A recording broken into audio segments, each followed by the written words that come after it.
India's market regulator, the SEBI, started investigating a mysterious trading pattern in the stock market. At first, it looked like normal market volatility, but the deeper investigators went, the bigger the story became. India's stock market was flying. Prices kept going up. Traders were rushing in. Everyone thought the rally was just getting started. But one trading firm was doing something strange. First, the firm allegedly bought massive amounts of stocks and futures, helping push the market higher and higher. More traders jumped in. The rally kept growing. Then quietly, behind the scenes, the same firm reportedly started building enormous bets against the market. So, while everyone else was buying the boom, the firm was preparing for the crash. Then suddenly, everything flipped.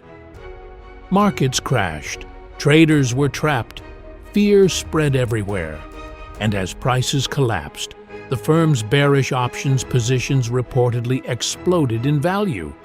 Nearly $88 million profit was made in a single day. Then the mystery firm was finally revealed. Jane Street, Jane Street, Jane Street, Jane Street. SEBI accused Jane Street of making more than $5 billion in profits from Indian markets between January 2023 and March 2025. SEBI imposed a penalty of over $500 million and temporarily banned the firm from trading. And to understand the scandal, we first need to understand the company behind it. In the late 1990s, a few traders at Wall Street firm Susquehanna believed trading could be done differently. So they left and started from a tiny office in New York City with just computers, algorithms, and a small team obsessed with mathematics. That startup would eventually become Jane Street. Unlike most Wall Street firms, Jane Street had no CEO, no outside investors, no clients handing them money. Instead of one CEO controlling everything, major decisions at Jane Street are reportedly made by a group of around 30 to 40 of the firm's most senior employees.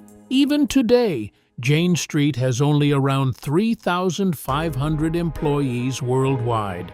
And breaking in is brutally difficult, with recruits coming from top universities. What made Jane Street different wasn't just the traders, it was the technology.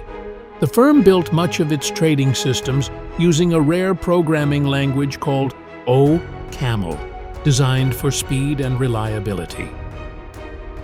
Jane Street generated just over $10 billion in revenue. By 2025, nearly $40 billion, surpassing some of the biggest Wall Street banks.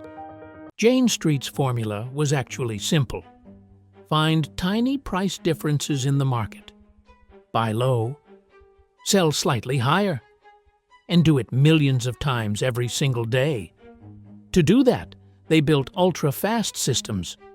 Servers placed right next to stock exchanges, algorithms making decisions in microseconds. And when markets became volatile, those tiny opportunities became massive profits. For more than 2 decades, Jane Street stayed invisible. But today, it's becoming a giant on Wall Street. Its algorithms now influence markets across the world, from ETFs and bonds to options and crypto.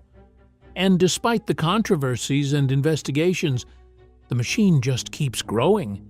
Because in modern finance, the firms controlling the algorithms may eventually control the market itself.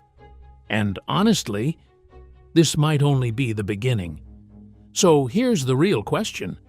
Are companies like Jane Street making markets better? Or becoming too powerful to control?